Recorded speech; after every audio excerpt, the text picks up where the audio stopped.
بسم اللہ الرحمن الرحیم۔ الحمد للہ رب العالمین، والصلاة والسلام علی سید الانبیاء والمرسلین، سیدنا و نبینا و مولانا محمد وعلی آلہ و اصحابہ اجمعین۔ اما بعد،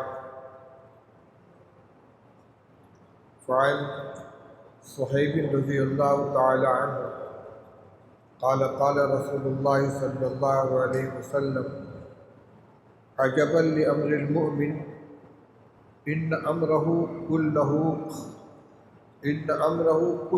لہ خیر ولیس ذلک لأحد الا للمؤمن ان اصابته سراء شکر وإن فکان خیرا لہ وَإِنْ أَصَابَتْهُ ضَرَّاءُ صَبَرَ فَكَانَ خَيْرًا لَهُ رواہ مسلم۔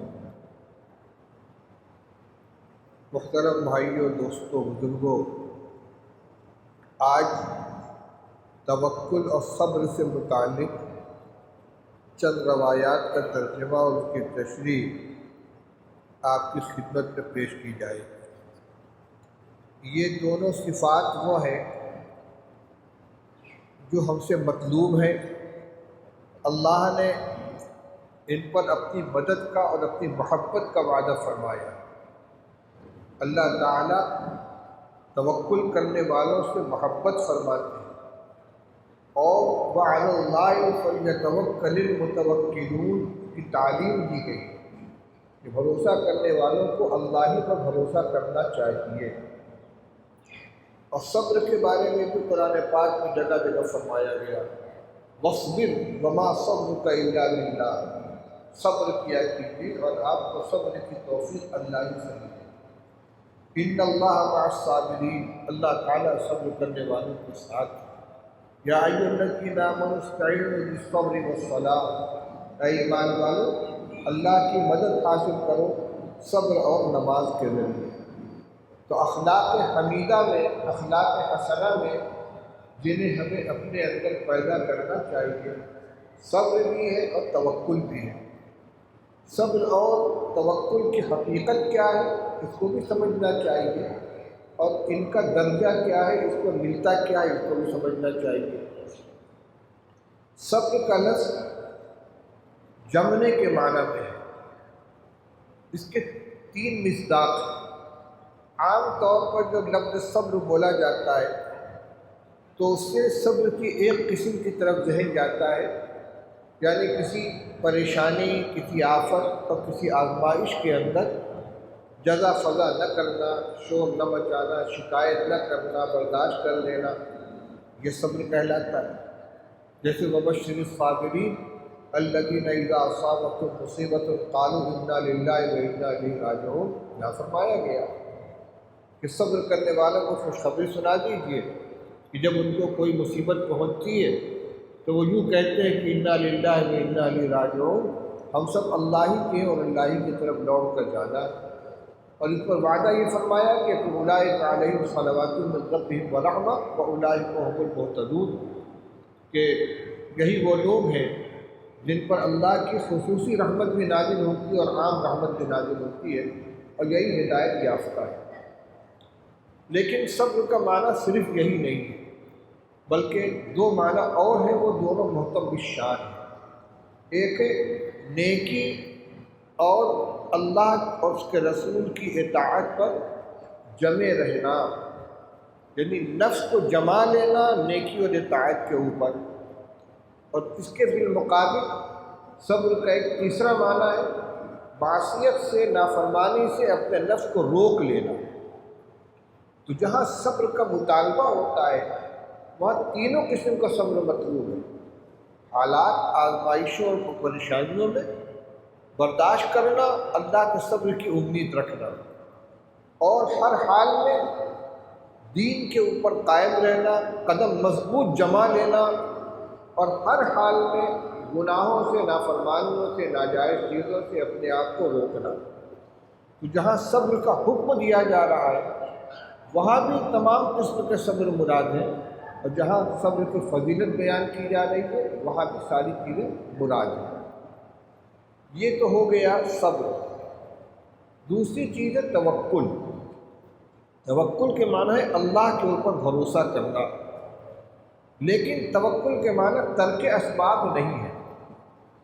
ایمان تو یہ ہونا چاہیے کرنے والی ذات صرف اللہ کی ہے، کسی چیز میں نہ نفع پہنچانے کی طاقت ہے نہ نقصان پہنچانے کی طاقت ہے۔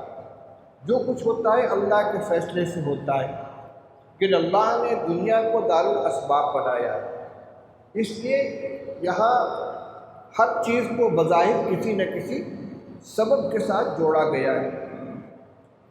تو توکل کا معنی یہ ہے کہ اسباب کو اسباب کے درجے تک سمجھ کر ان کو اختیار کیا جائے اور بھروسہ اللہ کی ذات پر کیا جائے، اعتماد اس کے اوپر ہو، یقین یہ ہو کہ اللہ چاہیں گے تو فلاں کام ہوگا اور وہ نہیں چاہیں گے تو نہیں ہوگا۔ چنانچہ بعض صحابہ نے رسول اللہ صلی اللہ علیہ وسلم سے پوچھا کہ یا رسول اللہ، ہم اپنے جانور کو باندھ کر اللہ پر بھروسہ کریں یا آزاد چھوڑ کر بھروسہ کریں؟ جانور کی حفاظت اللہ کریں، بھروسہ ان کی ذات کے اوپر، یہ ہے توکل۔ لیکن توکل کا ایک طریقہ یہ ہے کہ جانور کو چھوڑ دیا، اللہ چاہیں گے تو حفاظت ہوگی، اور ایک یہ کہ باندھنے والے جانور کو باندھ دیا، اونٹ ہے تو اس کے پیر پر رسی چڑھا کے بیٹھا دیا، اب اللہ کے حوالے، اللہ تعالی حفاظت فرمائیں۔ تو یہ پوچھا گیا کہ ہم جانور کو باندھ کر اللہ پر بھروسہ کریں یا چھوڑ کر، آج فرمانی باندھ کر بھروسہ کریں۔ یہی چیز ہر جگہ ہے، رزق حلال کمانے کا حکم ہے۔ ایمان ہے کہ ان اللہ هو الرزاق ذو القوة المتین وما من دابۃ فی الارض الا علی اللہ رزقها۔ ساری جاندار کی روزی اللہ نے اپنے ذمہ لے لی ہے، لیکن حکم یہ ہے کہ طلب و کسب الحلال فریضۃ بعد الفریضہ، پاکیزہ روزی کی تلاش، کوشش، یہ بھی دیگر فرائض کے ساتھ ایک فریضہ ہے۔ دشمن سے مقابلہ ہے تو صرف دعا کر کے اللہ کو بھروسہ نہیں کرنا، بلکہ حکم ہے وَأَعِدُّوا لَهُم مَّا اسْتَطَعْتُم مِّن قُوَّةٍ وَمِن رِّبَاطِ الْخَيْلِ تُرْهِبُونَ بِهِ عَدُوَّ اللَّهِ وَعَدُوَّكُمْ۔ اللہ کے دشمنوں سے مقابلہ کرنے کے لیے جتنا ہو سکے تیاری کرو، جو بھی تمہاری طاقت، أَعِدُّوا لَهُم مَّا اسْتَطَعْتُم مِّن قُوَّةٍ، طاقت مہیا کرو، وَمِن رِّبَاطِ الْخَيْلِ، گھوڑے پالو، اور وَمِن رِّبَاطِ الْخَيْلِ کیا ہے؟ تُرْهِبُونَ بِهِ عَدُوَّ اللَّهِ وَعَدُوَّكُمْ، تم اس کے ذریعے اللہ کے دشمن کو اور اپنے دشمن کو مرعوب کرو گے، ڈراؤ گے۔ بیمار ہے، شفا اللہ دے گا، لیکن تدبیر کے طور پر دوا علاج کرنا ہے، یہ نہیں کہنا ہے کہ اللہ کو شفا دینی ہوگی دے دیں گے، موت دینی ہوگی موت، کیا فائدہ؟ یقیناً وہی ہوگا جو اللہ کو منظور ہوگا، لیکن وہ علم غیب کا فیصلہ ہے جو اللہ کے پاس ہے۔ ہماری بندگی کا تقاضا یہ ہے کہ ہم اللہ کے حکم پر اسباب کو اختیار کریں، پھر اللہ سے مانگیں اور اس کے اوپر بھروسہ کریں۔ یہ توکل اللہ کے خاص بندوں کی صفت ہے، ان کی تعریف کی گئی ہے اور ان کا حکم دیا گیا علی اللہ فلیتوکل المتوکلون، کہ اللہ ہی پر بھروسہ کرنے والوں کو بھروسہ کرنا چاہیے۔ اب میں چند روایتیں پڑھ رہا ہوں جس میں کسی میں صبر کی تعریف، کسی میں توکل کا بیان، کیونکہ مشترک باب ہے۔ ابھی جو روایت میں نے پڑھی آپ کے سامنے، یہ حضرت صہیب رومی رضی اللہ تعالیٰ عنہ کی حدیث ہے، عجیب شان کی روایت ہے۔ فرماتے ہیں کہ رسول اللہ صلی اللہ علیہ وسلم نے ارشاد فرمایا عجبا لامر المومن، مومن کا بھی عجیب حال ہے، ان امرہ کلہ لہ خیر، ہر معاملہ بندے کے حق میں نتیجے کے اعتبار سے خیر ہے، ولیس ذلک لأحد الا للمؤمن، اور یہ چیز مسلمان کے علاوہ کسی کو حاصل نہیں، غربت بھی خیر، خوشحالی بھی خیر، بیماری بھی خیر، شفا بھی خیر، تنگ دستی بھی خیر، غنا بھی خیر، غم بھی خیر، خوشی بھی خیر۔ یہ شان سوائے مومن کے کسی کو حاصل نہیں، لیکن ان کا خیر ہونا اس عمل کے ساتھ شامل ہو کر جس کا تذکرہ آگے آ رہا ہے۔ یہ خیر کب بنے گی؟ پہلے تو آپ نے فرمایا کہ مومن کا عجیب حال ہے۔ یہ عجب کا لفظ پسندیدگی کے اظہار کے لیے، یہ عجیب حال ہے، بہت عمدہ حال ہے کہ اس کا ہر حال اس کے حق میں خیر بن جاتا ہے، اور یہ چیز مومن کے علاوہ کسی کو حاصل نہیں ہے۔ پھر اس کی آپ نے تشریح فرمائی، ان اصابت السراء شکر فکان خیرا لہ، اگر مومن کو کوئی اچھی حالت پیش آتی ہے، خوشحالی، غنا، کامیابی، راحت، سکون، عزت، کوئی بھی ایسی چیز کہ جو اس کو خوش کرنے والی ہے، اس کے حق میں اچھی ہے، بہتر ہے، ضراء کے مقابلے میں سراء ہے، تو اس کو وہ شکر ادا کرتا ہے۔ تو شکر ادا کرنے کی وجہ سے یہ حالت اس کے حق میں خیر بن جاتی ہے۔ تو دیکھیے، خوشحالی اور اچھی حالت خیر بنی، لیکن کب بنی؟ جب اس کے ساتھ شکر ادا کیا گیا، یعنی اس کی فوراً ذہن اس طرف گیا کہ یہ جو کچھ ملا ہے یہ اللہ کی عطا ہے، اس کے کرم سے ہمیں یہ چیز ملی ہے، لہذا ہمیں اترانا نہیں چاہیے، اللہ کا شکر ادا کرنا چاہیے۔ اور شکر بھی اپنے تینوں مفہوم کے اعتبار سے، زبان سے بھی الحمدللہ کہیں، دل میں بھی اللہ کا احسان مانے، اور عمل بھی وہ کرے جو اللہ کو راضی کرنے والا ہو۔ شکر کی یہی تعریف کی گئی کہ اللہ کی تعریف کرنا، اس کے نعمت کا اعتراف کرنا، زبان سے بھی اور دل سے بھی اور عمل سے بھی۔ افادتکم النعماء منی ثلاثۃ یدی ولسانی والفؤاد المحجبہ، تمہارے احسان نے میری تین چیزیں تمہاری بنا دی، میرا ہاتھ یعنی آلہ عمل، لسانی میری زبان، اور سینے میں چھپا ہوا دل۔ تو نعمت جب ملے تو آدمی اترائے نہیں، فوراً اللہ تیرا شکر، اللہ تو نے مجھے یہ نعمت عطا فرمائی۔ پھر اس پر ایک مزید انعام ہے، لئن شکرتم لأزیدنکم، اگر تم شکر ادا کرو گے تو ہم ضرور بالضرور نعمت میں اضافہ کریں گے۔ وَلَئِن كَفَرْتُمْ إِنَّ عَذَابِي لَشَدِيدٌ، اور ناشکری کرو گے تو ہماری سزا بھی بہت سخت ہے۔ قارون بڑا دولت مند تھا نا، مثال دی جاتی ہے اس کی، اتنا دولت مند تھا کہ قرآن یہ کہتا ہے کہ اس کے خزانے جن کمروں کے اندر جن خزانوں میں رکھے ہوئے تھے، اس کے تالے کی چابیاں اٹھانے سے ایک طاقتور جماعت تھک جاتی تھی، صرف خزانے کی چابیاں اٹھانے سے۔ لیکن جب اس سے کہا گیا ابتغی فیما آتاک اللہ الدار الآخرۃ ولا تنس نصیبک من الدنیا واحسن کما احسن اللہ الیک، اس سے کیا کہا گیا؟ اللہ تعالیٰ نے جو کچھ تجھ کو دیا ہے نسبت اللہ کی طرف، کہ خزانہ جو تیرے پاس ہے یہ اللہ کا دیا ہوا ہے، اللہ کے دیے ہوئے اس خزانے میں دار آخرت کو تلاش کرو، آخرت کی کامیابی کا ایک راستہ تلاش کرو، اس کو آخرت کی کامیابی اور عزت کے لیے خرچ کرو۔ وَلَا تَنْسَ نَصِيبَكَ مِنَ الدُّنْيَا، دنیا میں تمہارا جتنا حصہ لکھا ہوا ہے جو مقدر ہے اس کو بھولو مت۔ وَابْتَغِ فِي، اور اس کے بعد کیا ہے؟ وَأَحْسِنْ كَمَا أَحْسَنَ اللَّهُ إِلَيْكَ وَلَا تَبْغِ الْفَسَادَ فِي الْأَرْضِ، زمین میں فساد مت بچاؤ، اس لیے کہ مال جب زیادہ ہو جاتا ہے اور اس کے ساتھ دینداری نہیں ہوتی تو تکبر آتا ہے، شر و فساد کا مزاج بن جاتا ہے۔ زمین فساد مت بچا، اور یہ کہ احسن کما احسن اللہ الیک، جیسے اللہ نے تیرے ساتھ احسان کا معاملہ کیا ہے، تجھے نوازا ہے، تو اللہ کے بندوں کو نواز۔ اس نے کیا کہا؟ انما اوتیتہ علی علم عندی، کیسا مال اللہ نے دیا ہے، اپنے تجربے سے، اپنے علم سے، اپنی جانکاری سے میں نے اس کو حاصل کیا، میں نے کمائی۔ کہا یہ گیا تھا اللہ نے جو دیا ہے اس کے ساتھ یہ معاملہ، اس کا میں نے کمایا اپنے تجربے، اپنے علم سے۔ نتیجہ کیا ہوا؟ خسفنا بھی وبدارہ الارض، اس کو، اس کے سارے خزانوں کو، سب کو زمین میں دھسا دیا گیا، قیامت تک کو اسی کے اندر اوپر نیچے ہوتا رہے گا۔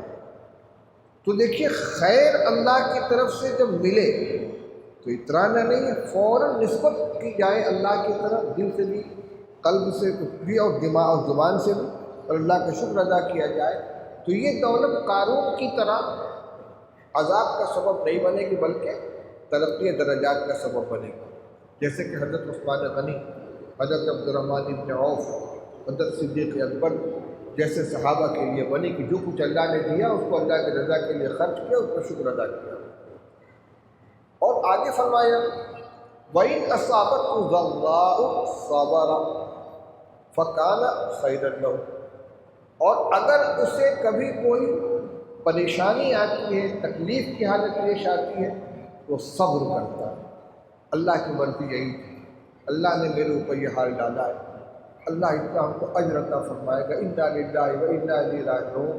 اور ان حالات کی بنا پر اس کا قدم دین سے بچلتا نہیں، جزا فضا نہیں کرتا، برداشت کرتا ہے، اس معنی میں صبر ہے، اور دین پر قائم رہتا ہے۔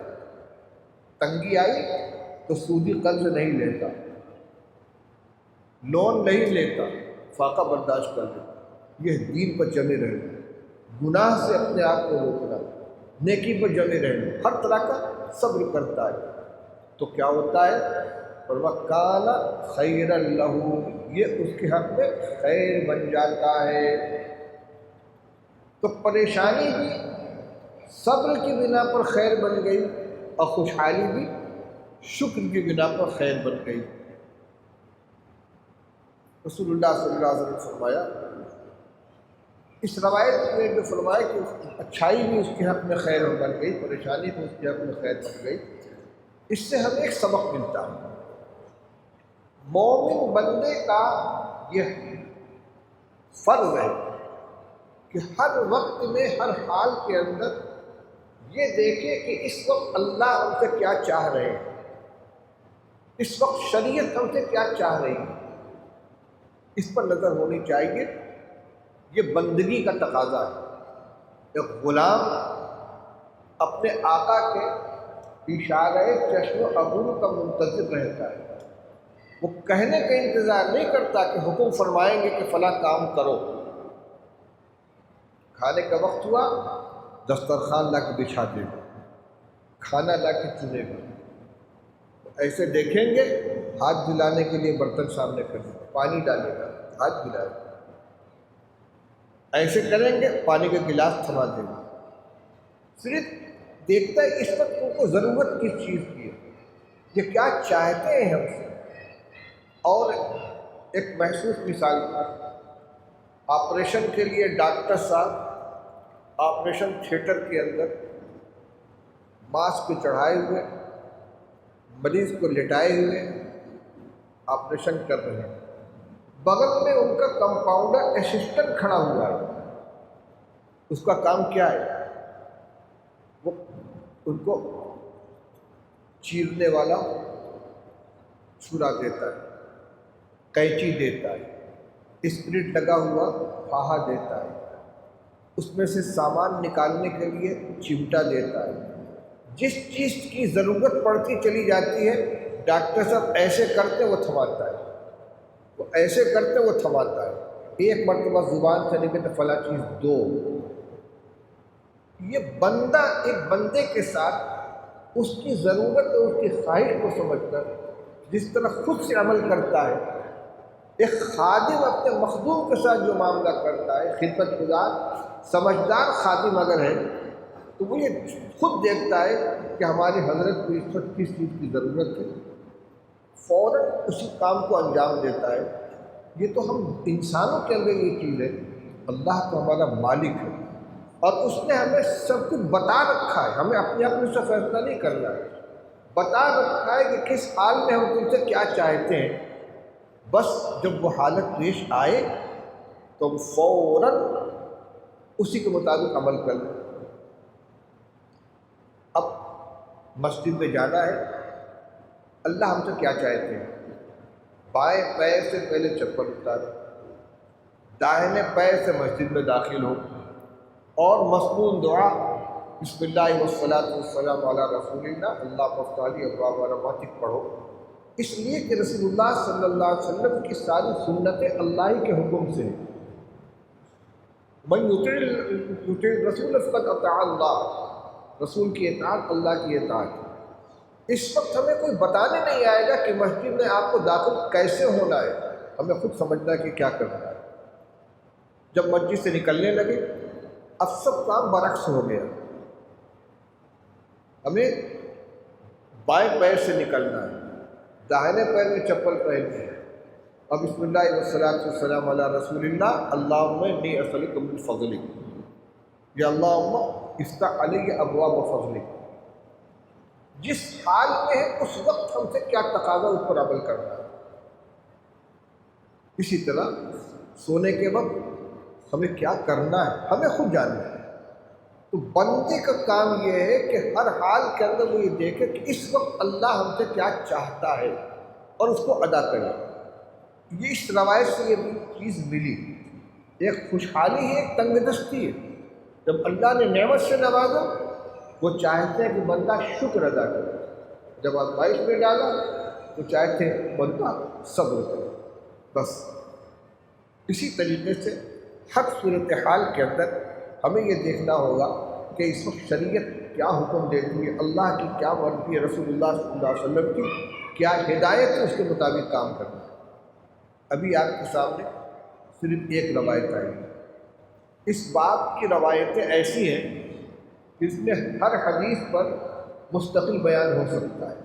اب ایک روایت اور سنیے، یہ بھی بڑی جامع ہے۔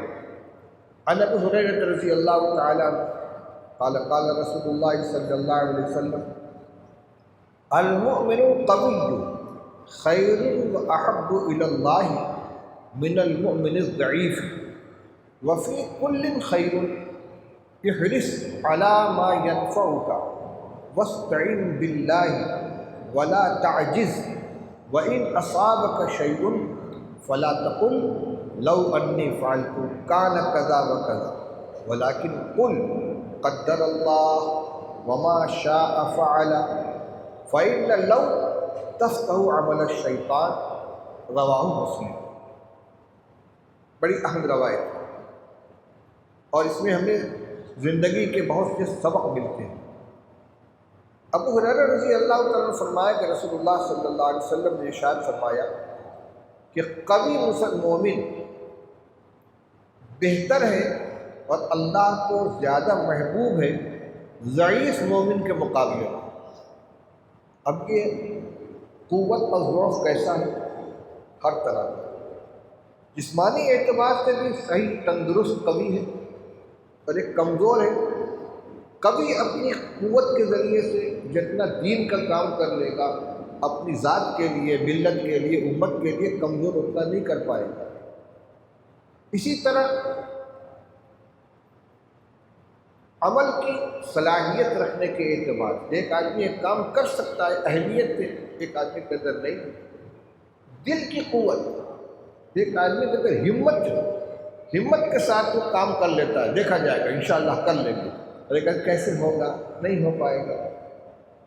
تو کبھی جسمانی اعتبار سے بھی، عقل کے اعتبار سے بھی، ہمت کے اعتبار سے، اور بھائی سب سے بڑا تو ایمان کی قوت کے اعتبار سے، ایسا مسلمان اللہ کے نزدیک اس مسلمان کے مقابلے میں زیادہ محبوب ہے اور فی نفسی زیادہ بہتر ہے کہ جو اس کے مقابلے میں کمزور ہے۔ لیکن اس سے فوراً دل شکنی ہوتی ہے کمزور کی، میں کمزور ہوں، میرے اندر ہمت کم ہے، میرے اندر طاقت کم ہے، میرے اندر صلاحیت کم ہے، میں کیا کروں؟ فرمایا وفی کل خیر، سب میں خیر ہے۔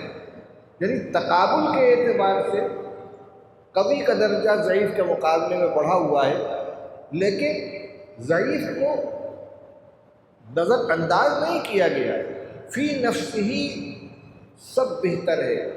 یعنی ضعیف کے اندر بھی بہتری ہے، اگرچہ اتنی نہیں ہے۔ اگر وہ 100% کام کر سکتا ہے یا 50% کر سکتا ہے، وہ جتنی ہمت رکھتا ہے اس سے کم کی ہمت رکھتا ہے، لیکن اپنی صلاحیت اور طاقت کے ذریعے ایک قوی مسلمان جتنا کام کر لیتا ہے اتنا نہ صحیح لیکن کچھ تو کر لیتا ہے، اگر ایمان ہے اس کے اندر تو خیر سے وہ محروم نہیں ہے۔ اب آگے دیکھیے توکل کی حقیقت اس میں بتائی جا رہی ہے۔ فرمائے احرص علی ما ینفعک، عجیب تعبیر ہے۔ فرمائے جو چیز تمہارے لیے نفع بخش ہو اس کے حریص بن جاؤ، جو چیز بہتر ہو، جو چیز تمہارے لیے نافع بنے اس کو حاصل کرنے کا اتنا شوق ہو، اتنی لگن ہو، اتنی محنت ہو کہ جیسے ایک حریص آدمی کسی چیز کو حاصل کرنا چاہتا ہے۔ علم حاصل کرنا ہے، لگ گئے اسے۔ حلال رزق کمانے کے لیے اللہ کے فرائض، واجبات اور تمام ذمہ داریوں میں خلل ڈالے بغیر حلال کمائی کرنے کے لیے محنت کرو۔ جو بھی چیز تمہارے لیے نفع بخش ہو اس کے لیے خوب محنت کرو، حریص بن کر محنت کرو۔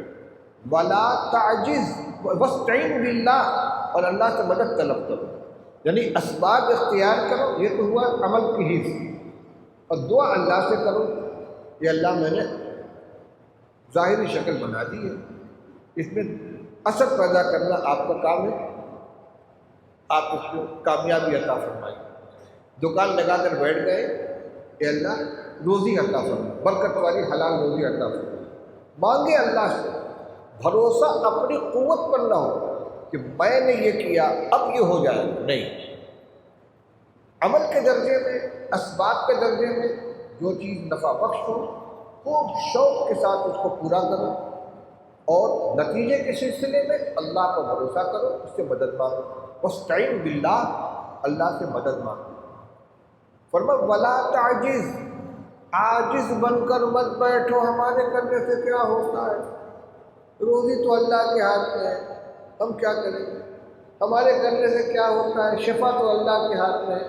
نہیں، آسمان سے چھپر سے روزی نہیں برسے گی، کام کرو، شفا دیں گے اللہ تعالیٰ، ان کو قدرت ہے بغیر کسی ذریعے، لیکن حکم ہے علاج کرو، دوا کرو، جس چیز کا جو ذریعہ ہے، جو سبب ہے اس کو اختیار کرو، عاجز اور ناکارہ بن کر مت بیٹھو۔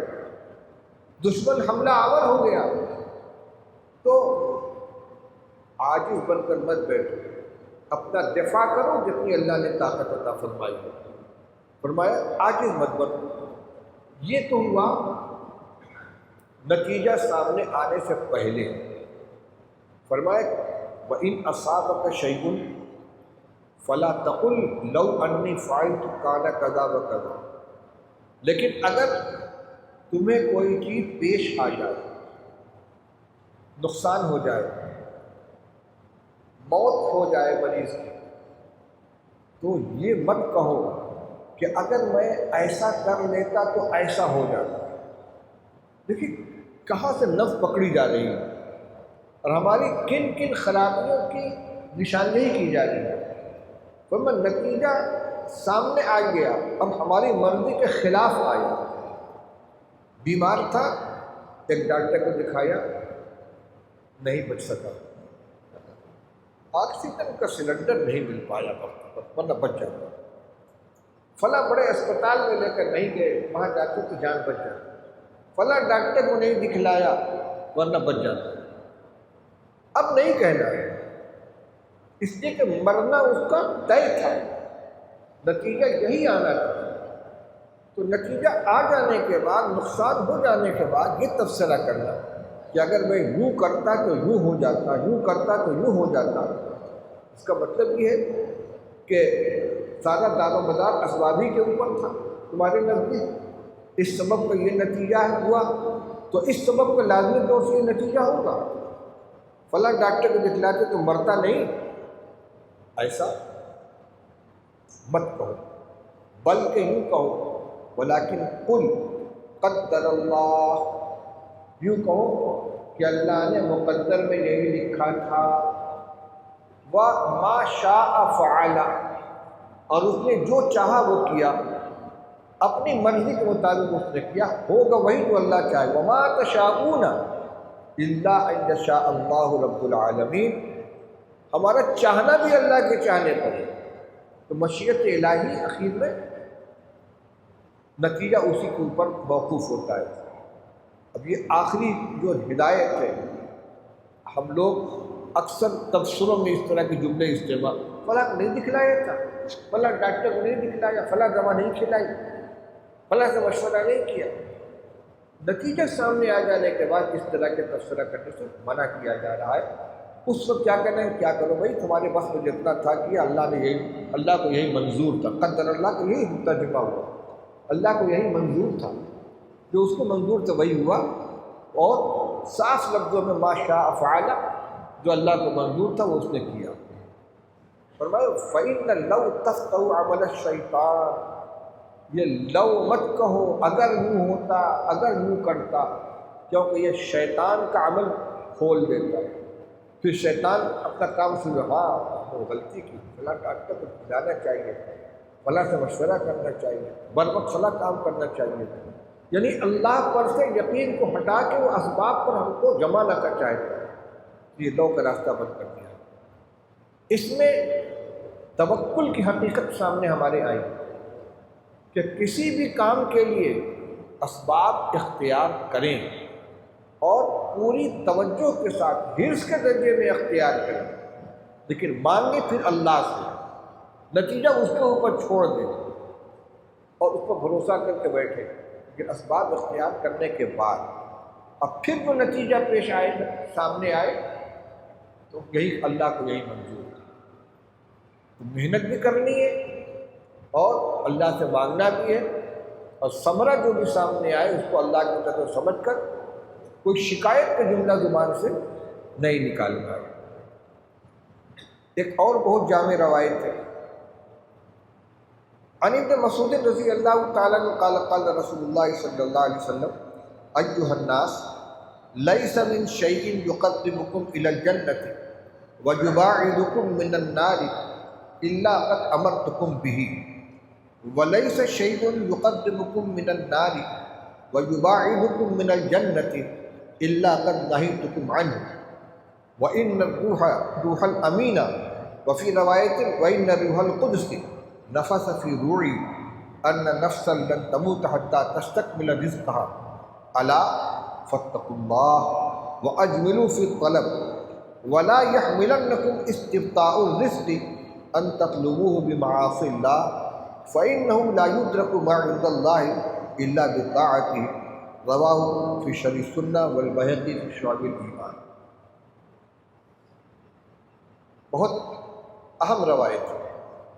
حضرت عبداللہ ابن مسعود رضی اللہ تعالیٰ عنہ فرماتے ہیں کہ رسول اللہ صلی اللہ علیہ وسلم لوگوں کو خطاب کرتے ہوئے فرماتے ہیں، اے لوگوں، کوئی ایسی چیز جو تم کو جنت سے قریب کرنے والی ہو اور جہنم سے دور کرنے والی ہو، میں نے چھوڑی نہیں ہے، سب کا تم کو حکم دے دیا ہے، اور کوئی ایسی چیز جو تم کو جہنم سے قریب کرنے والی ہو اور جنت سے دور کرنے والی ہو، میں نے چھوڑی نہیں ہے، سب سے تم کو منع کر دیا ہے۔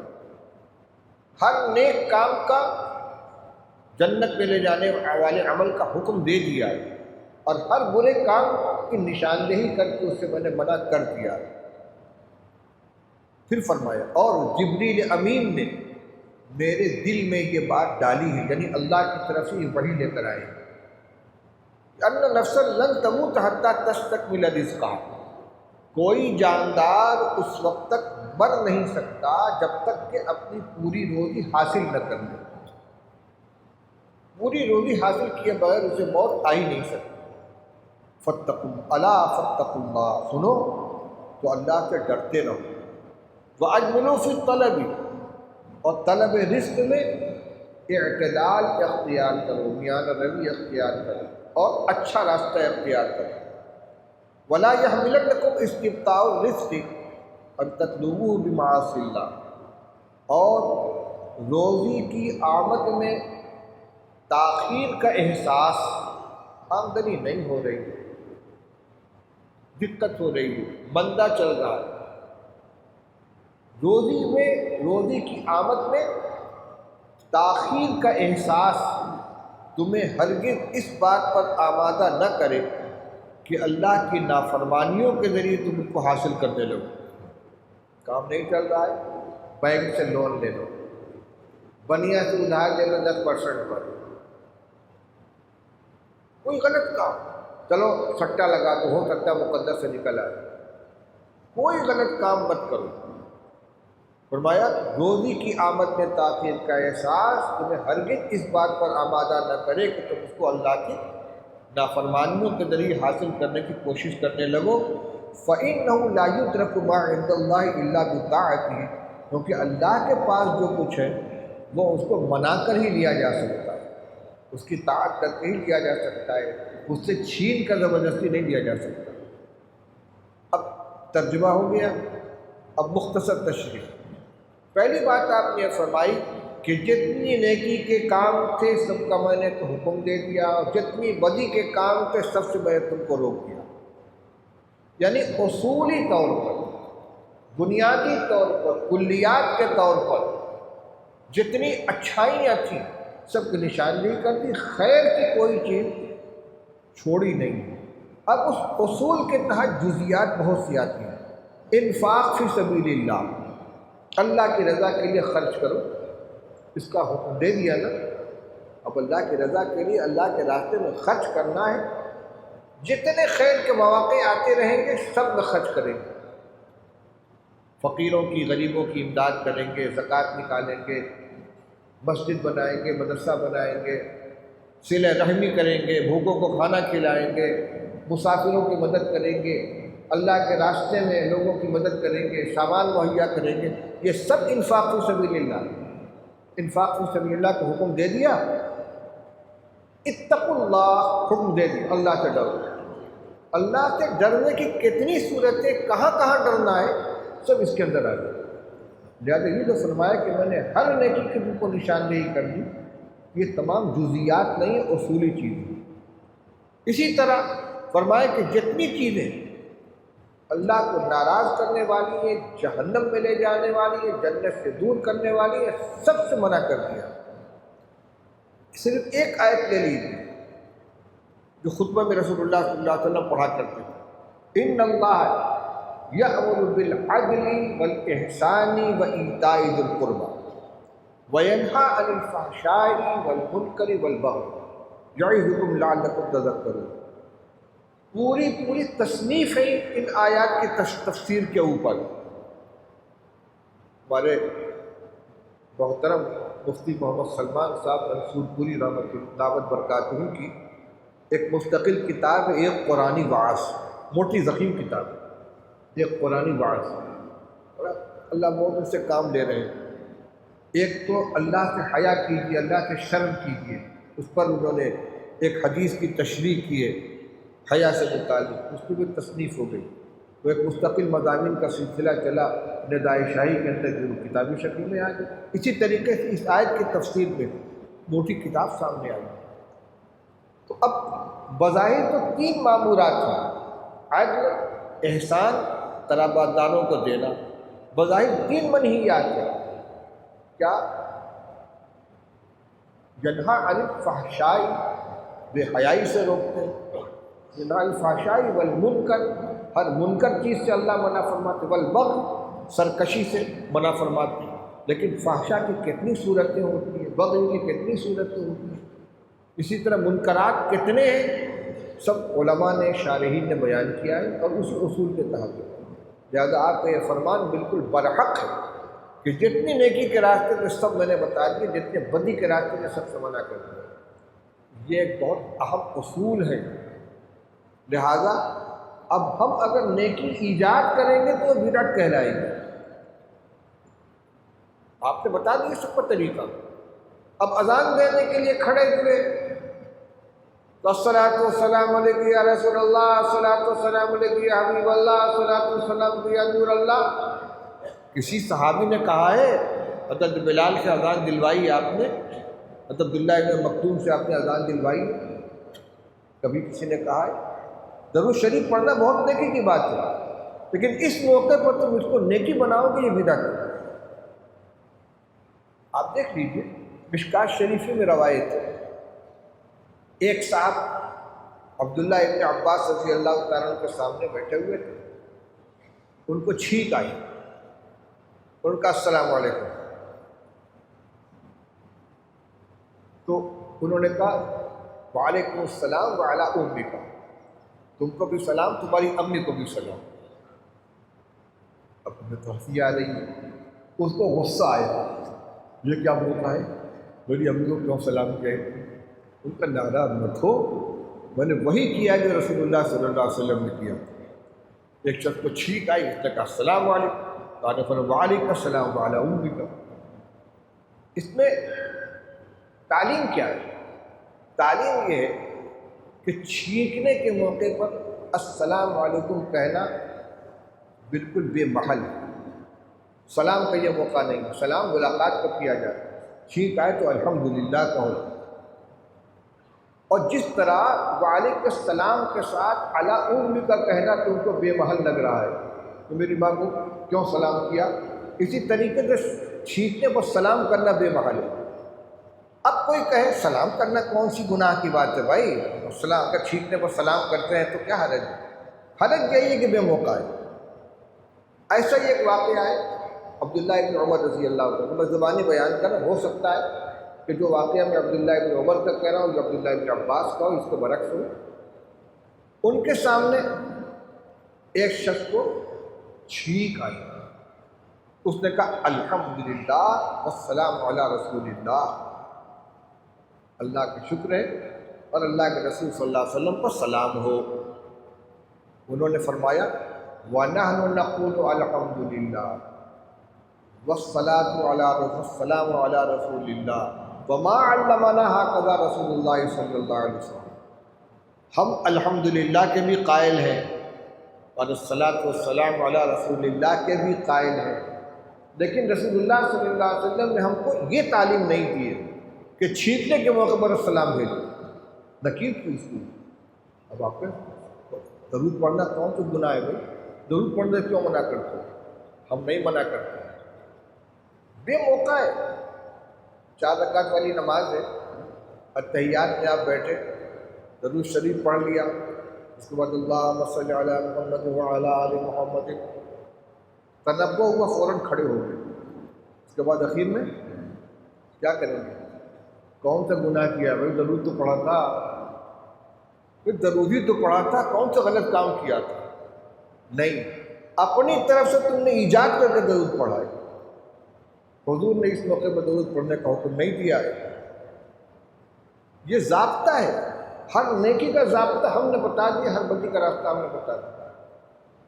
عید کا دن تھا، حضرت علی رضی اللہ تعالیٰ عنہ عیدگاہ میں تشریف لائے، خطبہ دینے کے لیے کھڑے ہوئے، ایک صاحب نے کھڑے ہو کے نیت مانی، تو میں یہ نماز کا وقت نہیں ہے، اس نے کہا انی اعلم ان اللہ لا یعذب بالصلاۃ، حضرت میں جانتا ہوں اللہ تعالیٰ نماز پڑھنے پر عذاب نہیں دیں گے، اور میں بھی جانتا ہوں کہ اللہ تعالیٰ نماز پڑھنے پر عذاب نہیں دیں گے، لیکن رسول اللہ صلی اللہ علیہ وسلم نے عیدین کے ساتھ عیدگاہ میں نہ پہلے نماز پڑھی نہ بعد میں نماز پڑھی، حضور کے طریقے سے الگ بیٹھ جائے۔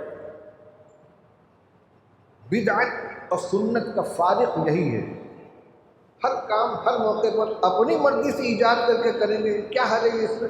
حرج یہی ہے کہ منع کیا گیا، ہم نے جیسے کہا ویسے کرو، جتنی خیر کی چیزیں ہیں ہم نے سب کی نشاندہی کر دی ہے، اور جتنی بدی کی چیزیں ہم نے سب کی نشاندہی کر دی ہے، تم ایجاد مت کرو، بدعت ایجادی کا تو نام ہے، من احدث فی امرنا ھذا ما لیس منہ فہو رد، حضور نے فرمایا ہمارے اس دین کے اندر جو شخص نئی چیز پیدا کرے گا وہ ہم میں سے نہیں ہے، اور وہ رد کر دی جائے گی، فہو رد۔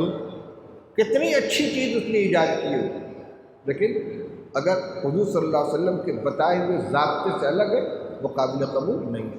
میں نے 3 مثالیں، صرف 4 مثالیں آپ کے سامنے پیش کی ہیں، تلاش کریں گے تو ہر بدعت کے اندر یہی چیز نکلے گی۔ اب آگے آئیے، آپ نے فرمایا کہ روح الامین نے میرے دل میں یہ بات ڈالی ہے کہ کوئی جاندار اس وقت تک مرے گا نہیں جب تک کہ اپنی پوری روزی حاصل نہ کر لے۔ شرح عقائد میں جو عقائد لکھے ہوئے ہیں، بنیادی عقیدے، اس میں ایک عقیدہ یہ بھی ہے کہ جس طرح اذا جاء اجلہم لا یستأخرون ساعۃ ولا یستقدمون، کہ کوئی بندہ جتنی عمر لے کر اللہ کی طرف سے آیا ہے، اس کے مرنے کا جو وقت طے کر دیا گیا ہے، اس سے ایک گھڑی پہلے بھی نہیں مر سکتا اور ایک گھڑی بعد بھی نہیں مر سکتا۔ اسی طرح یہ بھی عقیدہ اور شرع عقائد میں لکھا ہوا ہے کہ یہ بھی ناممکن ہے کہ کوئی شخص اپنی روزی نہ کھائے، اور یہ بھی ناممکن ہے کہ کوئی کسی دوسرے کی روزی کھا جائے۔ جس کی جتنی روزی اس کو مل کر رہے گی۔ اور احادیث کی کتب میں بند انسان کی تخلیق کے جو مراحل بیان کیے گئے ہیں، اس میں یہ ہے کہ جب نطفہ آتا ہے رحم کے اندر تو فرشتہ پوچھتا ہے یا رب نطفۃ، کہ اللہ نطفہ ہے یعنی کیا حکم ہے؟ اس کو باقی رکھنا ہے، ضائع کر دینا ہے؟ حکم ہوتا ہے باقی رکھتا ہے۔ کچھ مدت گزرتی ہے، کہتے ہیں یا رب علقۃ، پروردگار اب یہ دم بستہ ہو گیا، جمع ہوا خون ہو گیا، حکم ہوا گرا دو، گرا دیا، حکم ہوا باقی رکھو، باقی رکھو۔ پھر کچھ مدت گزرتی ہے، کہتا ہے یا رب مضغۃ، یا اللہ اب یہ گوشت کا ٹکڑا بن گیا، گوشت کا لوتھڑا بن گیا، حکم ہوتا ہے باقی رکھو۔ پھر اللہ تعالیٰ اس میں اعضا پیدا فرماتے ہیں۔ پھر فرشتہ کہتا ہے یا رب ما رزقہ، پروردگار اس کی روزی کیا ہوگی، ما اجلہ، اس کی عمر کتنی ہوگی، شقی ام سعید، نیک بخت ہوگا یا بدبخت ہوگا۔ ابھی تخلیق مکمل نہیں ہوئی ہے، اس کی تخلیق کی نگرانی کو جو فرشتہ متعین ہے وہ اللہ سے پوچھ کر لکھ دیتا ہے۔ اسی لیے کہا گیا ہے کہ سعید من وعظ بغیرہ والشقی من شقی فی بطن امہ، نیک بخت وہ ہے کہ جو دوسروں سے نصیحت حاصل کرے، اور بدبخت وہ ہے جس کی بدبختی ماں کے پیٹ میں لکھ دی گئی۔ اب دیکھیے وہاں دونوں چیزیں طے ہو گئی، کتنی عمر ہوگی اور کتنی روزی ہوگی۔ جو مقدر کی روزی ہے اس کے بارے میں دو عقیدہ ہونا ضروری ہے۔ مقدر کی روزی مل کر رہے گی، اور مقدر کی روزی کوئی کسی کی نہیں لے سکتا۔ جو جس کھا رہا ہے وہ اپنی روزی کھا رہا ہے۔ اب دنیا کے ضابطے چلیں گے، کوئی چرا کے کھائے گا تو چوری کا گناہ ہوگا اس کا۔ یہ نہیں کہیں گے کہ وہ مقدر میں اسی کی روزی تھی، لے آیا تو کیا حال ہے، تمہیں کیا پتہ کہ تمہاری روزی ہے۔ ہم شریعت کے حکم کے تابع ہیں۔ کسی کو تھپڑ لگ گیا تو لکھا ہوا تھا لیکن مارنے والے کو سزا ملے گی۔ تو روزی کے بارے میں فرمایا کہ جو مقدر کی روزی وہ مل کر رہے گی۔ جب یہ بات ہے حلال طریقے سے کماؤ گے تب بھی اتنی ہی ملے گی، حرام طریقے سے کماؤ گے تب بھی اتنی ہی ملے گی، اور جتنی لکھی مل کے رہے گی۔ لہذا الا فاتقوا اللہ واجملوا فی الطلب، جب یہ طے ہے کہ مقدر کی روزی مل کر رہے گی، کوئی مکمل روزی حاصل کیے بغیر مر نہیں سکتا، تو اللہ سے ڈرو اور طلب کے اندر اجمال اختیار کرو۔ اجمال کی دو تفسیر کی گئی، ایک اعتدال، کمانے کی مشین بن کے مت بیٹھ جاؤ، سارے فرائض چھوڑ دیے، نہ بچوں کی فکر ہے، نہ بیوی کی فکر ہے، نہ بیمار کی خبر لے رہے ہیں، نہ نماز کی فکر ہے۔ صبح اٹھے مشین کی طرح لگ گئے اور رات کو 11 بجے تک کام کرتے رہے، آئے کھایا پیا سو گئے۔ کمانے کی مشین مت بن جاؤ، بلکہ تمام چیز حق کو اس کے وقت پر ادا کرو، اعتدال۔ اور نہ یہ کہ آگے سے ہم سے کچھ نہیں ہوتا، محنت کرو اعتدال کے ساتھ۔ اور اجمال جمال کے معنی میں بھی ہے، یعنی حلال طریقے پر کماؤ، حرام طریقہ اختیار مت کرو۔ اور یہاں وہی معنی زیادہ مناسب ہے۔ کیوں؟ اس کے آگے فرمایا کہ لا یحملنکم استبطاء الرزق ان تطلبوا بمعاصی اللہ، اگر ایک ذریعے سے روزی نہیں مل رہی ہے، دقت محسوس ہو رہی ہے، دیر ہو رہی ہے، مندہ ہو رہا ہے، تو یہ صورتحال تم کو اس بات پر ہرگز آمادہ نہ کرے کہ اللہ کی نافرمانی کے ذریعے حاصل کرنے لگے، کوئی اور دھندا کریں گے، لون لے لیں گے، سٹہ بازی کریں گے، دھوکہ دیں گے کسی کو، بے ایمانی کریں گے، نہیں۔ کیوں؟ روزی کون دیتا ہے؟ اللہ۔ لڑ کے لوگے، چھین کے لوگے؟ فرمایا انہ لا یدرک ما عند اللہ الا بالطاعۃ، اللہ کے پاس جو کچھ ہے اس کی طاعت ہی سے ملے گا۔ جب مقدر کی روزی ملنی ہے حلال طریقے سے محنت کریں کہ عاجز بن کر بھی نہیں بیٹھیں گے، ہاتھ پر چلائیں گے، ابھی اوپر کی روایت میں آ گیا، اور اس کے بعد اسباب اختیار کر کے اللہ سے مانگیں کہ اس پر بھروسہ کریں۔ ان روایات میں بہت سے اصول موجود ہیں، ان کو ہمیں اپنی زندگی کے اندر اپنانا چاہیے۔ اللہ تعالیٰ ہم سب کو عمل کرنے کی توفیق عطا فرمائے۔ روایتیں اور بھی ہیں لیکن بہت ہو گیا، تھکان ہو گئی، اللہ تعالیٰ عمل سے توفیق۔ دعا کر لو بھائی۔ اللہم صلی علی سیدنا مولانا محمد وآلہ وصحبہ وبارک وسلم۔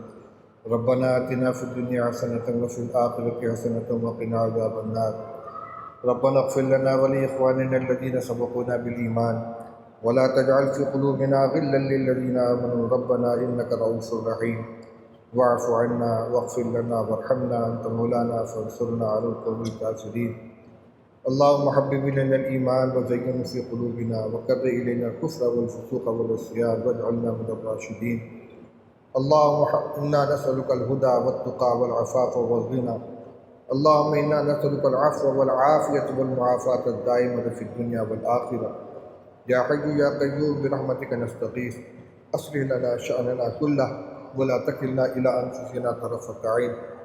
اللهم طهر قلوبنا من النفاق وأعمالنا من الرياء وألسنتنا من الكذب وأعيننا من الخيانة، فإنك تعلم خائنة الأعين وما تخفي الصدور، يا حي يا قيوم برحمتك نستغيث، أصلح لنا شأننا كله ولا تكلنا إلى أنفسنا طرفة عين۔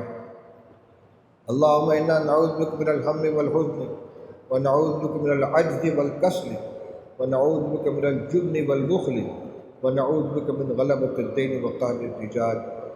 اللهم اكفنا بحلالك عن حرامك وأغننا بفضلك عمن سواك۔ اللهم يا فارج الهم ويا كاشف الغم مجيب دعوة المضطرين رحمن الدنيا والآخرة ورحيمهما، أنت ترحمنا فارحمنا برحمة تغنينا بها عن رحمة من سواك۔ رب اجعلني مقيم الصلاة ومن ذريتي ربنا وتقبل دعاء، ربنا اغفر لي ولوالدي وللمؤمنين يوم يقوم الحساب۔ یا اللہ ہم سب کے گناہوں کو معاف فرما دے، ہماری مغفرت فرما دے، ہمارے سیئات کو حسنات میں مبدل فرما دے۔ یا اللہ جو نادانیاں تیرے حقوق کے سلسلے میں ہوئی اللہ اپنے فضل سے انہیں معاف فرما دے۔ تیرے بندوں کی جو تلفیاں ہوئیں اللہ ان کو تلافی کرنے کی، ادا کرنے کی توفیق عطا فرما، اور جو نہ ہو سکے اللہ اس کا بدلہ اپنے خزانہ غیب سے ادا فرما کر ہمیں اس کی پکڑ سے محفوظ فرما دے۔ یا اللہ جن جن لوگوں کے ہمارے اوپر حقوق ہیں یا اللہ ان سب کو ان حقوق کے بدلے میں اپنی رحمتیں عطا فرما، مغفرت عطا فرما، جنت کے بلند درجات عطا فرما، آخرت کے سکون نصیب فرما۔ جن جن لوگوں نے ہمارے اوپر کسی طرح کا احسان کیا ہے اللہ ان کے احسان کا بہترین بدلہ عطا فرما۔ یا اللہ ہماری مغفرت فرما دے، ہمارے والدین کے مغفرت فرما دے، ہماری بھائی بہنوں کے مغفرت فرما دے، ہمارے بال بچوں کے مغفرت فرما دے۔ یا اللہ ہم سب کو دین کے ساتھ الفت و محبت عطا فرما، گناہوں سے نفرت عطا فرما۔ یا اللہ بچوں کی صحیح تربیت کرنے کی توفیق عطا فرما، اہل خانہ کے حقوق ادا کرنے کی توفیق عطا فرما۔ یا اللہ اپنے بڑوں کی عزت کرنے کی توفیق عطا فرما، چھوٹوں کے ساتھ شفقت کی توفیق عطا فرما۔ یا اللہ ہر سنت پر عمل کی توفیق عطا فرما۔ یا اللہ ہر بدعت سے ہماری حفاظت فرما، اپنے رضا والے اعمال کی توفیق عطا فرما، نامرضیات سے ہماری پوری حفاظت فرما۔ یا اللہ نبی کریم صلی اللہ علیہ وسلم، صحابہ کرام، ائمہ اعلام، مجتہدین اور مفسرین اور علماء و اکابر جن کے واسطے سے یہ دین ہم تک پہنچا، یا اللہ ان کی خدمات کو ان کو بھرپور بدلہ عطا فرما۔ یا اللہ ہم سب کے ایمان کی حفاظت فرما، مرتے دم تک ایمان پہ قائم رکھ۔ اللہ ایمان کے سلسلے میں ہمیں آزمائش میں نہ ڈال، ہم کمزور ہیں، کہیں ہم بچل نہ جائیں۔ یا اللہ ہمارے ایمان کی حفاظت فرما، اللہ نفس اور شیطان کے شرور سے ہمیں پناہ عطا فرما، اللہ برکت والی حلال روزی عطا فرما، حرام سے بال بال حفاظت فرما، اللہ ہمارے ایمان میں قوت پیدا فرما، نفس اور شیطان کے دھوکوں سے ہماری حفاظت فرما۔ ربنا آتنا فی الدنیا حسنۃ وفی الآخرۃ حسنۃ وقنا عذاب النار۔ کہ اللہ جو کچھ اعمال تیری توفیق سے ٹوٹے پھوٹے ہو رہے ہیں کہ اللہ ان میں شان قبولیت پیدا فرما دے، اپنے فضل سے انہیں قبول فرما لے، اپنی رضا کا ذریعہ بنا دے، اپنے خوشنودی کا ذریعہ بنا دے، اور تمام ان اعمال کی ہماری حفاظت فرما جو اعمال کو ضائع کرنے والے ہیں، نیکیوں کو برباد کرنے والے ہیں، تیری ناراضگی اور تیری خفگی کا سبب بننے والے ہیں۔ یہ اللہ حرام سے ہماری حفاظت فرما، حلال میں ہمیں برکت عطا فرما، علم نافع عطا فرما، عمل صالح کی توفیق عطا فرما، آخرت کی فکر نصیب فرما، موت تک ایمان پہ ہمیں قائم رکھ اور ایمان پر ہم سب کا خاتمہ مقدر فرما، آنے والی تمام منزلوں کو آسان فرما، موت کی سختی سے نجات عطا فرما، قبر کے برزخ کے عذاب سے حفاظت فرما، محشر کے مسئلے کو آسان فرما، حضرت نبی کریم صلی اللہ علیہ وسلم کے دست مبارک سے جام کوثر نصیب فرما، آپ کی شفاعت کبریٰ میں ہمیں حصہ نصیب فرما۔